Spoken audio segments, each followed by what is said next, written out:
ก็แม่นแล้วก่อนสิลงไห้ลงหน้าเด้สิเฮ็ดหยังสิไปหาหยังเวลาว่าง เวลาว่างว่าสิเข้าถอกเข้าท่านห้ากบห้าเคียดนี่แหละ ข้าวทานหากบหาเขียด โดย ยามแรงสิไปหาทั้งใดกบเขียด งามแรงเทวปวิทย์นี่แหละ อ่า ก็ได้อยู่ โดยอันนี้คือแบบประเภทแบบพื้นหาอยู่หากินพี่น้องเลย โดยครับ เรื่องสิหาเงินหาค่ำได้บาทนี่ มาจักวันที่หาด้วยนี่ได้ บ่จักบ่สิหา โดยเป็นย่อมแล้วเป็น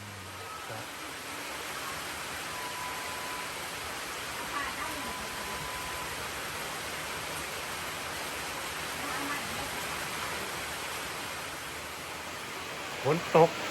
พี่น้องเอ้ยฝนตกเนาะสบายดีสวัสดีพ่อแม่พี่น้องFCที่ฮักแพงเบิร์ดสุขุสุคนเบิร์ดสมองสุบอนพี่น้องเอ้ยมื้อนี้ก็อยู่ที่เฮือนนางร้อยเพิ่นนี่เนาะฝนตกอีกแล้วมื้อนี้ก็ดีเนาะมาเบิ่งน้ำกันพี่น้องเอ้ยว่าฝนตกนี่มันสิหัวอีบ่มุงสังกะสีนี่เนาะเวลาฝนตกมันสิหัวบ่แล้วก็สิมาสอบถามไอ้บุญเกิงเพิ่นเนาะหลังจากคือ ถ้าเกิดว่าแล้วเพื่อนแล้วซ่านเนี่ยสิถามความรู้สึกเพิ่นเนาะว่าเพิ่นสิไปเฮ็ดหยังเพิ่นสิไปหาหยังสิดำเนินการชีวิตเพิ่นแนวใดต่อไปสิกุมลูกกุมเมียเนาะอันนี้สิถามความในใจเพิ่นคร่าวๆเนาะตอนนี้เรากำลังกล่อมลูกเรานอนอยู่ ฝากเป็นกำลังใจในเด้อพี่น้องเลยเนาะขอบคุณ FC เบิดสุคนแหละที่เขามาเบิ่งมาชม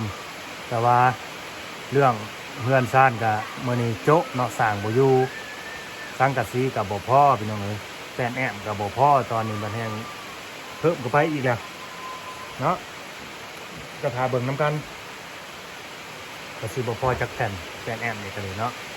เพราะว่าทางสร้างนี่ยังบ่ได้แอมเนาะสิให้เพิ่นแอมไปจนถึงแต่ว่าแอมจนฮอดแผ่นสุดท้ายพุ่นแหละเนาะว่ามันสิขาดเหลืออีหยังแน่ขาดเหลือประมาณจักแผ่นเนาะ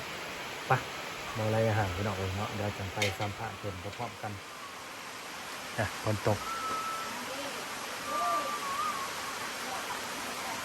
แล้วมันก็บ่ได้หัวได้พี่น้องเอ้ยมันบ่ได้หัวง่ายๆได้สังกะสีนะคันหามงดีนี่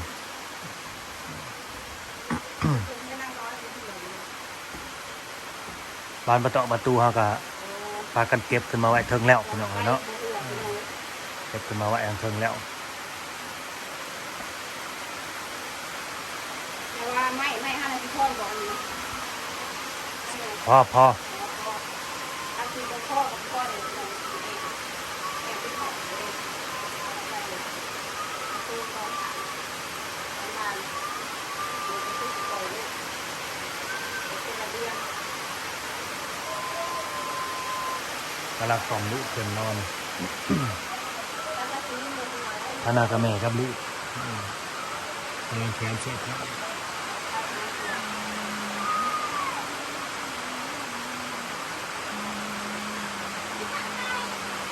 ที่มันรออยู่แต่ก็เลยเอาที่อยู่มาละ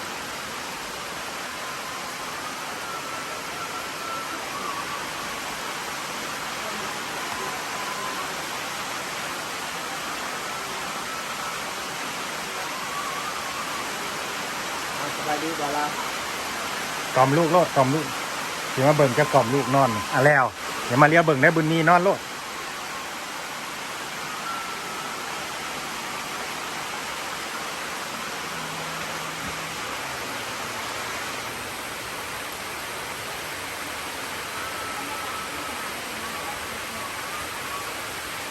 คือกล่อมลูกเพิ่น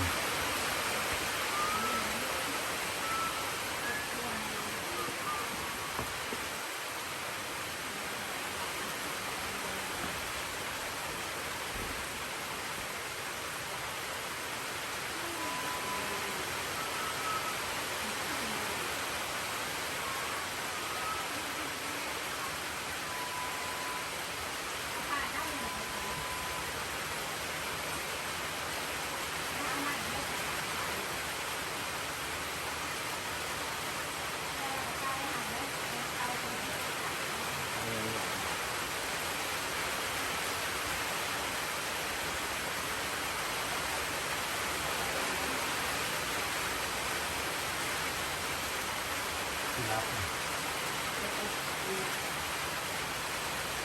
เย็นเอาไปตื่นนอนเอาไปนอนรับเอาไปดูได้ไหม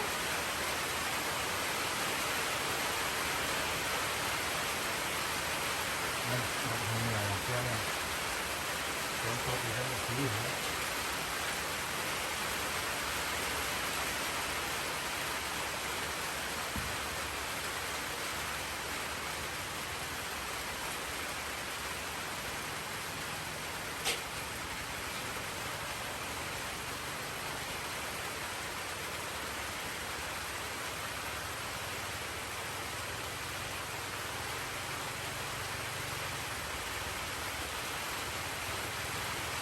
ที่เชียงใหม่ครับ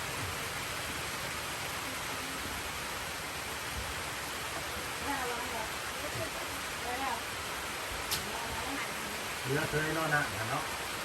ที่เราที่บอกพ่อเรือเสยรับเรียบร้อยโอ้ยไวอีกเฮ้ยมานั่งสินั่งมันไปนั่งก็น่าลูกสิตื่นมันสิเสียงดังเด้สิบ่ได้ยินคลิปนี้สิสัมภาษณ์ให้บุญเกริ่นเป็นคลิปพิเศษแน่จังน้อยพี่น้องเตรียมคำถามไว้เด้อ โดย เตรียมคำถามไว้เจ้าอย่าฆ่าได้เวลาขอถามไปเลยก็ต้องคิดดุนถามปุ๊บให้ตอบปั๊บโลดเอ้าคันหัววะ อยากเห็นน้ำค่ะพ่อพ่อตั้งไว้ยังไง พอดังได้ลูกสิตื่น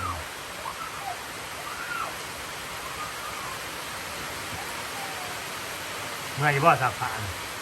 ไม่เมื่อย กันสูบน้ำเองนี่เว้ยบ่ไหวเลยเนาะเว้ยแม่นเนี่ยขนาดครัวเจายังพอแห้ง เขาให้เราเพื่อน้ำที่ขึ้นมาก เกลือน้ำสิขึ้นแล้วก็ลง มีเจ้าประตูเลยมันเป็นจะมากิน ไอ้บุญเกิง โดย ยังไงเพื่อนแล้วอยู่บ่ โดย ยังให้แล้ว โดยอยากให้เล่วนะ ก็แม่นนั่นแหละไผสิบ่อยากให้แล้วหากบ่มีงบมีเงินนี่แหละเนาะ โดย ฝากเพื่อนแล้วเจ้าสิเฮ็ดหยังไอ้บุญเกิงเจ้าสิวางแผนครอบครัวแนวใด เฮ็ดเฮือนแล้วนะว่า แม่นเจ้าสิไปหาหยังเจ้าสิเฮ็ดหยัง ฉันว่าสิเฮ็ดหน้า สิเฮ็ดหน้า โดยแต่บ่มี หน้าก็ฮอดยามเฮ็ดหน้าผู้แล้วเฮ้ยจังเฮ็ดหน้า ว่าเฮาคิดไว้ คิดไว้ ยามหาพาหกคน มาโหมาไทย บ่มีหรอกบ่มีล่างสิเฮ็ด โดย หน้า ก่อนกันหน้าบ่ โดยยามเดินหาพาหกคนแล้วยามนี้ก็มันบ่ทันแล้ว ก็แม่นแล้วก่อนสิลงไห้ลงหน้าเด้สิเฮ็ดหยังสิไปหาหยัง เวลาว่าง เวลาว่างหั่นว่าสิเข้าสอบเข้าท่าน5กบ5เคียดนี่แหละ เข้าทานหากบหาเขียด โดย ยามแรงสิไปหาทั้งใดกบเขียด ยามแรงเท่าก็วิทย์นี่แหละ อ่า ก็ได้อยู่ โดยอันนี้คือแบบประเภทแบบพื้นหาอยู่หากินพี่น้องเลย โดยครับ เรื่องสิหาเงินหาค่ำได้บาทนี่ มาจักวันสิหาเรื่องนี้ได้ บ่จักบ่สิหา โดยจะมีย่อมแล้วจะมีนะ ก็แม่นอยู่พี่น้องเลยแถวนี้ บ้านเฮา คันตกแรงมาเลยพระเจ้าบ่จักแนวสิหาเงินทางนี้นะแถวเขตนี่ได้ก็คือแถวเขตบ่าวลาวนี่ตกแรงมานี้ ก่อนอ้อย อืม ตั้งชื่อโยมเลย บ่ตัดหน่อยมันก็สิเป็นช่วงของมันตัดหน่อยนี่มันสิตัดช่วงเฮาเกี่ยวเขาวแล้ว เดือน12นั่นนี่แล้วก็สิตัดไปฮอดเดือน2เดือน3เบิดเท่านั้นก็เบิดแล้ว แต่ว่าพื้นแถวนี้บ่มีดอกบ่อนตัดอ้อยสิไปหาเงินหาคำได้เนาะบาทนี่ จักคนไปหาแล้ว สิให้เขาเฮ็ดหยังเนาะตกแรงมาน่ะแบบให้เขาแบบว่าให้กุ๊บไม่ฮุบมานะพี่น้องเอ้ยมีแนวทางหรือว่าช่องทางให้เขาเฮ็ดแบบเลี้ยงชีพเจ้าของนั่นนี่นะ ที่ปลูกผักปลูกเลี้ยงขายบ้านเขามันก็ได้ปล่อยขายกันหมดเลยเนาะ ปลูกผักปลูกหญ้าบ่ส่งแม่ค้าแน่นี่ก็สิพอได้อยู่บ่เฮ้ย ก็ได้นะบ้าน สิพอเป็นพอไปอยู่บ่ ได้อยู่แล้วกันว่าเขาทานนะคะ ได้ อัน อยู่ มัน กับ บ่พอล่วงพอลายเวลาเผาทานเวลาเจ้าเข้ามันจะมันได้อยู่ บางนี่เพื่อเอาเข้านี่มันอบมันทอดในหัวนี้รูดคือไทย2-3 วันขึ้นมา มันฮอด เดี๋ยวบาเลยเจ้าก็หยุดอีกหยุดประมาณวันอาทิตย์หนึ่ง2 อาทิตย์เจ้าเข้าเท่านึงบ่ได้ มันออกฮอดออกล้น โดยมันเพื่อมันเป็นดำในหูในปากนี่ เราเฮ็ดโดดไปแล้วเราก็พักก่อนมันยังไม่หอมเลย มันหลายคนเลิกคนในบ้านเนาะนี่ก็คือกันเดี๋ยวตายย้อนทาน ตายย้อนทานก็มี นี่เขาว่าปอดดำเขาว่า ข่าวปอดเลย มันเข้าปอดเลยเด้ตัวด ก็บ่ได้ปิดปากปิดหยัง ำปิดปากกันยังสิเขาปิดปาก แม่ ปิดกะ บ่เที่ยงอันนี้นะเคยเฮ็ดแล้ว ปิดกะข้าวอยู่เฮาก็ค่อยเปลี่ยนเอาผ้าแบบว่าผ้าปิดปากนะแต่ว่าการเฮ็ดทานมันก็เป็น เป็นช่วงเป็นอะไรเงี้ย มันก็แพ้สุขภาพคือกันพี่น้องเอ้ยพวกที่เฮ็ดทานนี่เขาแบบหนึ่งมาคือเขาบ่มีทางเลือก คือบ่มีงานสิเฮ็ด โดย มันบ่มีอย่างอื่นแล้วสิเฮ็ดมันก็เลยจำเป็นต้องได้เฮ็ดตรงนี้เป็นอะไรก็สู้เอาทนเอาหั่นน่ะถ้าเขามีทางเลือกมีแนวเฮ็ดทางที่ดีกว่านั้นเขาก็บ่เลือกสิเฮ็ดทานเผาทานดอกแต่ว่าพวกเฮ็ดทานเผาทานมันเป็นงานพวกที่ว่าสายลุยอีหลีเด้ โดย พวกสายลุยหั่นนะพวก เราจะเติมเนี่ยอันนี้อยากจะตัดตั้งแต่ปีมาใส่เวลา ผมอยู่โรงงานเวียดหันเขาเฮ็ดหันเขาเห็นเขาเฮ็ด นี่บ่เฮ็ดทานโรงงานเวียดกันนี่ แล้วก็โรงงานเวียด โรงงานเวียดนี่เขาก็เอ้าตัวนั้นทุกเป็นไข่ก็มีเวลาเขาอยู่ไข่ลูกน้องเท่านั้น อืม โอ้บอกบ่ได้ดอกเฮานี่ว่าบ่ได้ยอมเลย บ่อนจะไปเฮ็ดน่ะบ่ โดย อ๋อเผาทานส่งนอกนำ โดยยังแดงอื้อหึงอยู่ก็ออกวันนี้ควันมันนั่นเด้เวลาควันมันออกมันเลยเจ็บหัว แต่เจ้าบ่ได้อยู่ในตำแหน่งตัวนั้นอยู่ในหน้าที่ตัวนั้น บ่ หน้าที่เจ้าคือไปตัดไม้บ่ ไปตัดใหม่แบกไม้ อ๋ออันนี้คือพวกที่อยู่ในโรงงานอยู่ในหน้าเตา โดยไปตัดใหม่แก้ใหม่เฮาก็เสี่ยงคือกันใหม่บ่แม่นใหม่น้อยๆเนาะเวลาเฮาเอาขึ้นเจ้าสิดุซำใดทนได้บ่ 2-3 เดือนนี่สำตกกระบอก บ่มีก็ได้ว่าเขามีเคนยกขึ้น บ่ ปกติก็สิมีรถเคนเด้แบบ วันเท่าไรก็ วันละแสนป้าแสนเศร้านี่แหละ จะอยู่ได้จังมื้อก็ตัดไม้นี่ แกงข้าวเขา นิ จั ด ง นึง ย่างถือกระบานเฮา อันคนผู้หญิงหันเฮ็ดเวียกหันเบาอยู่ผู้หญิงมีที่ตัดเขาน่ะตัดสเก็ต ตัดทาน โดยอันนั้นใครแนี่อันเขาอยู่ในโรงงานหันอยู่นั่นบ่อนอันนั้นโอ้ย ตัดทานนี่เขาตัดเป็นกระสอบตี บ่เขาตัดสเก็ต บ่แล้วแบบเขาเมาเป็นกระสอบบ่หรือรายวันคือกัน รายวันคือกันเวียกในสลาดกันยังมันมาให้เมาได้ อืมเพราะว่าแถวบ้านน่ะเขาตัด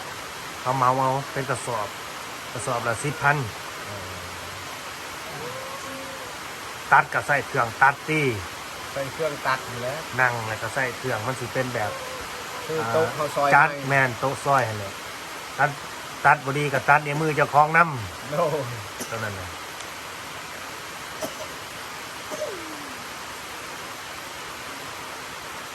พอได้10 สอบนะเอาไปนี่เอาไปให้นี่ลงก่อนบอนหลุดแล้วก็ไปหุ้มใช้นาตัวนั้นแน่ไอ้นานี่นะทำดูดีมีแห้งบ่ได้จิบบ่ได้กินไม่บ่ทับตีนหินบ่ทับมือ ก็ได้แล้วนี่เอาแต้มขั้นขึ้นหากันสิเฮ็ดก็ได้แหละซ้ำกินกับลูกกับเมียแล้วตัวลูกอันแน่ โน่แล้วก็อยู่คุณแน่อยู่คุณก็ซ้ำให้ ไม่ใช่ อยู่คุณก็แบ่งให้ อันบองเจ้าจะบองกระดังนะบอง โน่ อยู่พุ่นมันอยู่ใส่เนาะบ้านถ้ายังไม่เคยไปเลยมาใต้ ยัง หน้าใต้ไกลตึกแต่นี่หาหุ่น การเจ้าสีเห็ดอันนี้มองช่องมองอะไรก็พอกินแล้ว เลย ได้ต้องไปหาชามให้นะเด้อ ไหนอ่ะ ผัดเฮาบ่ได้เฮ็ดหน้าคนเศร้าให้ใจเศร้าหน้าผัดเฮาบ่ได้เฮ็ดหน้าไปในปีนี้ก็ได้ไปหาเกี่ยวน้ำเขาพอได้4-5 สอบมันยังบ่ได้ก็ได้ สิได้ไปอยู่บ่ ไปให้แม่นี่แหละไปเกี่ยวน้ำมันสาวแดงแน่เขาไปสิไปเกี่ยวน้ำบาวซักแน่ ลูกได้กับใครจะ ลูกก็ ใครก็จะมานั่นบ่ โยนน้ำเข้าหั่นแหล้ว สาวแดงนี่ไผ ฮะ มี โอ้ไปเกี่ยวซอยเขา โดย โอ้เพราะว่าเพิ่นสิให้เขามากินเนาะ โดยพอได้กินไปเกี่ยวน้ำผีน้ำน้องน้ำอายฮันแน่เราเข้าเราตรงนี้หันงาม หนังงาม นั่งงาม ๆหรือว่าหิวข้าวเลยบ่เมีย ดีดีมาดันเฮ็ดตลาด เกี่ยวข้าวเป็นอยู่บ่ เฮ้ยเราเกี่ยวเต็มอยู่ เป็นอยู่เนาะ เรา บ่ได้เกี่ยวมือเจ้าของตี้ บ่นี่เคยได้อีนี่เคยกัน เกี่ยวข้าวเป็นบ่บัดเกี่ยวข้าวบ่าวลาวจะไปเกี่ยวนํเด้อไปบ่ ไป ไปบ่นั่งลอย ไปลูก อ่ะ อัดไว้ เวลาบ่าวลาวส่วนไปเฮ็ดอยากนำนี่โอ้ยพวกเพิ่นสิคิดเถิงเติบเพิ่นสิตอบได้ คนใจเด้ อืม คนใจอย่างเมารถมาลานเขาจะคิดร้ายเติบคือเป็นบ่นั่งลอยนั่งรถ ไปนอนอยู่พุ่นโลด ลง ก็ได้ให้เบาลาวให้10 สอบนะ เกี่ยวแล้วก็จังมา เป็นว่าเบาลาวให้10 สอบ สิเอาข้าวหรือสิเอาเงิน หน่อยเอาเขาแล้ว เอาเงินก็ไหลเงินให้มือเท่าใดก็ว่ากัน บ่เอาเข้าแล้ว10 สอบรู้แล้ว 90สอบ เออ อยากได้90สอบ งามอยู่ว่าเขากินอยู่เบาลาว ได้90สอบก็สิป้าให้ซ่องบ่เมียเจ้าเล็กเกี่ยว ว่า หน้า4ให้เท่านั้นจะได้90สอบ แต่ค่อย หน้า4ให้ หน้าซีให้ อะไรเขาจะชอบเป็นละปี ถ้าเห็ดปีแล้ว ปีนี้ข่อยอ่านเอาประมาณ50 แต่ หน้า ชู หวา ลาน ยบ่ เลยบ่ได้จะพูดเรื่อง หวานนะบ่ 50ก็สิให้ดอก10สอบถ้าเกี่ยวแล้วแหละผัวกับเมียไปกุ๊ก ปีแล้วเนี่ยได้เบิกไปเลยพันน้ำค้างพันน้ำค้างเลยนะโมไม่น่ามันตายแดด คืออายคอยนี่จะงามเขาปีนี้เขาลาวป๊าบโธ่เป็นตะเบิ้ง เพื่อนมาอยู่ใกล้ อันแรกคอยว่าอายหันเกี่ยวเขาก็บอกเขาด้วยเขาสิเกี่ยวเขาไว้ เราจะคน ฮะ เราจะคน เราหา3 คน4 คน โอ้ยเราก็บ่บอกเลยเฮ้ยเราก็4คนพอแห้งเลย โอ้ย เอาจะปล่อยเลยเนาะ โอ้ยมันแม่นเขาสิทาที่บอกเห็นเขาเกี่ยว ก็แม่นแหละบ่สิท่าแต่บอกแล้วไปเลยแล้วเฮา เออ มันวากเวียกบ่มีเวียกบ่มีแนวเฮ็ด ไม่เห็นวันนะบ่าวสักเราว่าคันจะกินก็ป้ายเขาไม่จะกินแต่ก็ยุ่งเราว่า แม่ เป็นกายนี่เขาก็เกี่ยวน้ำเพิ่นเนี่ยเพิ่นให้5 ชอบ เกี่ยวจนแล้วบ่ เป็นแล้วเอาจากเกี่ยว ลายบ่หน้าเรา โอ้ยลอยปากอะไรได้ โอ้ เอาแม่เลยเดี๋ยวไปเลย ครับเหมือนแล้วเพิ่นให้5ซอบ เราไม่ไปเกี่ยว คือบ่ขอ10ซอบซะ แม่ เพิ่นนำบ่าวลาวบ่คืออยากได้ฮอด10 ไม่ได้ไปขอน้ำเหล้า อืม น้าซีให้เนี่ยนะเพื่อน เหล้านั้นดุดออกเลยนาเรานะ ซีให้เลยเขากินนะ4 คน เอออันดำเฮงกว่าเนี่ยเนาะ เบอร์ ได้ใหญ่บ่ซำนี้ ฮะ หายนำหัว เป็ดให้หนึ่งมันก็ดีก็คือแหละมองมันโคนน้ำเขา อาทิตย์หนึงดำบ่แล้วดอก ฮะ ต้องซีให้เฮาพังหน้าชุนเจ้าคันว่าซีให้ในอาทิตย์หนึงบ่แล้วอัน3-4 คนดำได้อาทิตย์หนึงดำบ่แล้วอันนี้ซำนี้แหละให้หน้าคุณพ่อครับสิใหญ่ยังซำนี้ ให้แบบนี้ อืม อันนี้บอกโอ้บ่คอยเห็ดได้อยู่เขาเห็ดหน้าให้ใหญ่ก็โล ที่บ้านกุตพานนี่โอ้ยหน้าเข้าฮะมันไปเว้า2-3 คนดำกันแล้วซำนี้ฮะนี่ เขาเฮ็ด ไถหน้านะ เขาไปปักปัก เห็ดนะก็จะเห็ดหน้าให้ใหญ่ พอก็ยังได้กั้นให้ใหญ่ ทางได้กุตพาน ซึ่งนี่แหละ ซึ่งนี่เลย ซึ่งนี่เลย ขันยัดย่างลัดไปนี่แม่นถึงบ้านเขาโลก ถือบ้านเขาโลด โอ้ ใกล้บ่เนี่ย 10 ลักเฮ้ยจะไกลบ่ไกลแล้ว เพราะว่าตัดซื้อได้10 ลักนี่ได้ เพราะว่ามีทุกวันนะคะ แสดงว่าเขาทางเมืองส้นพุ่นเนาะกันไปเนาะ เนาะ ไปทางนี้ก็ได้บ่ ได้ทางนี้หันบานตัวนี้หันบานตัวนั้นหันไปทางตัวนั้น ไปทางบานบึงสาง เพราะว่าที่เรียน ถ้าไปนี่คือบ่ได้มีทางเลี้ยวในไสเนาะ ทำจะไปฮอดบึงสางเจ้าก็ท่ายแล้วในบึงเลยแต่ข้าวแต่ก่อนตะกี้นะฮันและสางไปกินน้ บึงสร้าง ำบึงสางฟังเขาเอิ้นว่าบึง มันมีเขื่อนมันเป็นเขื่อนบ่อยู่ฮะ บ่มันเป็นบึงบักใหญ่ อ๋อเป็นน้ำหนองเป็นน้ำบึงเนาะ โดยมาแต่เวียงก็ไปหากินอยู่ฮั่นน้ำน่ะมาแต่ปัดซี่ก็กินอยู่นะฮั่น บึงสร้าง โดยไปข้าวตะกี้ กุ กอยังน้อยตะกี้เราก็เห็นมีดอกภูเถาอยู่นะฮั่นเจ้าก็ถามภูเถาอยู่นะฮั่นเขาก็ฮู้จักอยู่แล้ว มันบ่ได้มีแบบเป็นแหล่งท่องเที่ยวบ่ใส่อยู่ฮะ เขาเฮ็ดแรงจังเทียแล้วปีนี้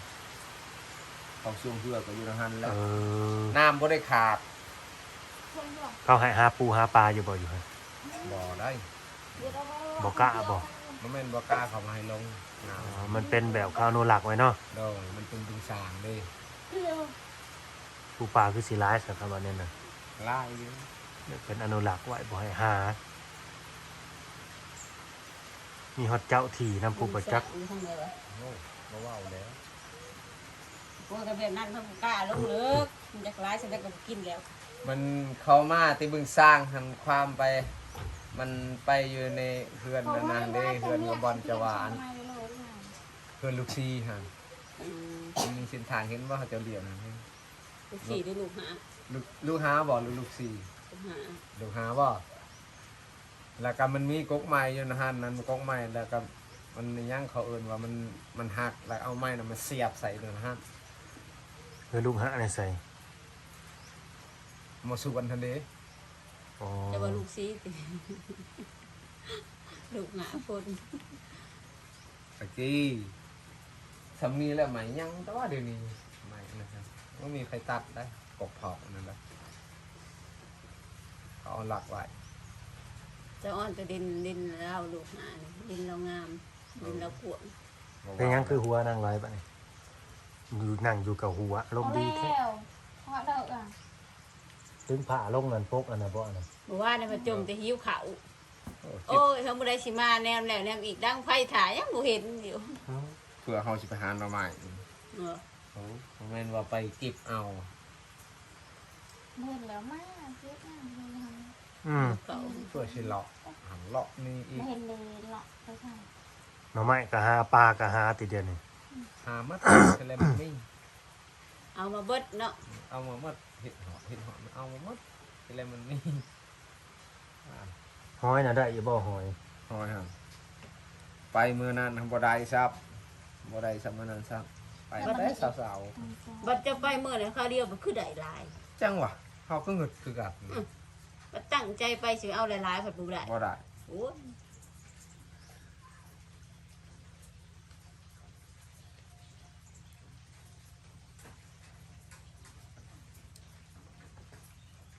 เจ้าแล้วคนบ่ สาวแล้ว เพราะ แล้วเขาตัวนั้นแหละแล้วเขาตัวนี้เลยขึ้นสีเขียวเขาน้ำปลากับไปยาว ปลาใสปลาน้องเบนผู้บ่ โดย หน้าเขาลายเฉพาะอันนั้น ร้าย คือว่าเขาพอกินจ้ะ ฮะ คือว่าเขาพอกินจ้ะ เอาเขาพอกินให้เขากันเอา บ่เราว่าเขาพอกิน มันพอกินแล้วมันสองขอบขัวสามขอบขัว พูดอะไรเลยที่ทำกันโบตอที่ทำกัน นั่งดีๆนั่งดีๆสามขอบขัวเขาได้เข่าหันซี่ลอยป่า ถามครอบครัวเขาก็สิเกี่ยวกันเด้คนหลายเลยเนาะผัดเขาบ่พอกินเด้ แม่น แต่ว่า เขาบ่พอกินเด้ เขาบ่พอกินกันน้องเขาขึ้นมากเกี่ยวเขาก็ให้มันไม่ไฟท่วงของเราเลยเฮ็ดนามันเป็นไม่เท่า อ๋อผู้กินน่ะบ่ได้เฮ็ด บ่ เฮ็ดผู้ครอบครัวเดียว แต่ว่ากินหลายอัน ลายครอบครัว คือเป็นนั่นน่ะ เอาก็อยู่นำกัน อยู่นำกันก็เวลาเฮ็ดก็เฮ็ดนำกันเหรอวะ ที่อะไรเต็ม บ่ยันพวกนี้เฮ็ดหน้าเขาบ่มีหน้า เขาอยู่ต่างกันหรือเปล่า เกลืออะไรอดลงไม่ยาก เอื้อยนางร้อยนี่แหละแบบบ่มีหน้าเลย บ่แม่น บ่ ว่า มีหน้าไหนเฮ็ด บ่แม่นว่า พว เขา กมีน่ะบ่เฮ็ด นำกัน ตากินอย่างเดียว เพราะว่ามื้อนั้นเขาไปชมเจ้าดำนามื้อนึงเขาว่า โอ้ยเราเทิงมันก็เป็นนั่นน่ะ พอเลยที่จะตีงัวต้นปลาต้นอะไรต้นปลาต้นไอ้ตาเนี่ยพยา โอ้แนวนั้นบ่หันบ่มี โอ้ย เงิ อน ยากนอนบ่ได้กิน แนวนั้นบ่ อีหยัง คือข้าว เอา พวกขี้ข้า หลายนะบ่ พวกขี้คร้านซะบ่ ขี้ข้านย้อนตัวนั้นแหละเอาอย่าเว้านะใช้บิ๊กซีอันนะเอาอย่าเว้าใส่อันนี้นะ โอเคพี่น้องเอ้ยเนาะสิได้จบคลิปไปซั่นไปก่อนอันนี้คือมาเว้าถาม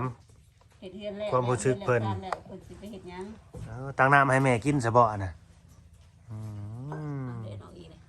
เฮ็ดเฮือนเฮ็ดซ่านแล้วเพิ่นสิไปเฮ็ดหยังสิไปหาเงินหาคำแบบใดเนาะสิตั้งหลักปักฐานในใดต่อไปสิไปเข้าโรงงานนั่นเวียดอีกบ่โรงงานไม่วิกไม่หยังอีกบ่งานทานอีกบ่หรือสิหาเงินแบบใดอยากสิกุมลูกกุมเมียอันน่ะ เลี้ยงลูก หรือสิกลับมาเป็นสภาพเดิมบ่ เลี้ยงลูกเลยเนาะลูกไปกินข้าวสิดีเล็ก สิกลับมาเป็นสภาพเดิมบ่กับเพื่อนหลังนั้นหลังจากที่แบบบ่มีผู้หลักผู้ใหญ่เพิ่นซอยเหลือและบ่าวเล่าก็บ่ได้คอยเข้ามาบาทนี่เดือนหนึ่งมาเทื่อหนึงหรือว่า2 เดือนมาเทื่อหนึงนั่นนี่ก็มาปัจจุบันเหลือแต่ห่างเหลือแต่แค่บ่นั่งไหลกันนี่ มาปฏิตกใจนั่งร้อยบ่เลยเหรอ กันไปหากบหาเกียดกันไปหาเทวิกนี่แหละได้อยู่ ก็สิดี ยามแรกมันบ่ได้บกบ่นะเท่านี่ มันไม่บกเหลืองบกนะแต่ว่าเฮาขุดในหูกระปู น้ำหูนี่เนาะ เฮาก็ ใน สิ หูกระปู นำใบตอกไปต้งอะเด้เขี้ย พวกเกลือส่งปืน บอกว่าเรื่องเข้าห้านะ โอเค เต็มมัดทิพย์ คนในไสมาหาน่ะน้ำบ้านนี่บ่ ในบ้านนี่ในบ้านใหม่บ้านนึงก็ไปห้ามัด อ๋อ แต่เขาม้วนนิ้วนึงเขียดนี่ในหูกระปูนี่น้องเป็น10เป็น20มันเข้านำกัน เวลามันเข้าเนาะ เวลามันเข้า โอเคขอบคุณ FC เพิ่นแหน่ผู้รักผู้ใหญ่ คนอยู่ดีมีแห้งความเจ็บอย่าให้ได้ความใครอย่าให้มีเด้อนอนหลับหาได้เงินหมื่นนอนตื่นได้เงินแสนแบนให้เกมนี้โทษอย่าไปม่านพานให้อย่าไปเบียดอายุมันควันยืนวันยืนเด้อมันยืนเด้อเมาลาวก็ให้คนอยู่ดีมีแห้งความเจ็บอย่าให้ได้ความใครอย่าให้มีนอนหลับให้ได้เงินหมื่นนอนตื่นได้เงินแสนแบนให้เกมนี้โทษอย่าไปม่านพานให้อย่าไปเบียดอายุมันควันยืนไปทางใดให้มีชื่อเสือไปถึงเมื่อซื้อเงินช่วยทองเด้อให้ถึงเลข6โตเด้อมันยืนเด้อเบาลาวเด้อ จ้าได้6โต วันจันทร์เนาะมื้อวันที่19 21ที่22นี่ให้ถึงเลข6โตวเด้อพี่น้องสาธุ เขาก็ให้ถือคือกันเด้อสาธุ เลข6โตว14ตื้อ โอ้ยก็บ่พอปานนั้น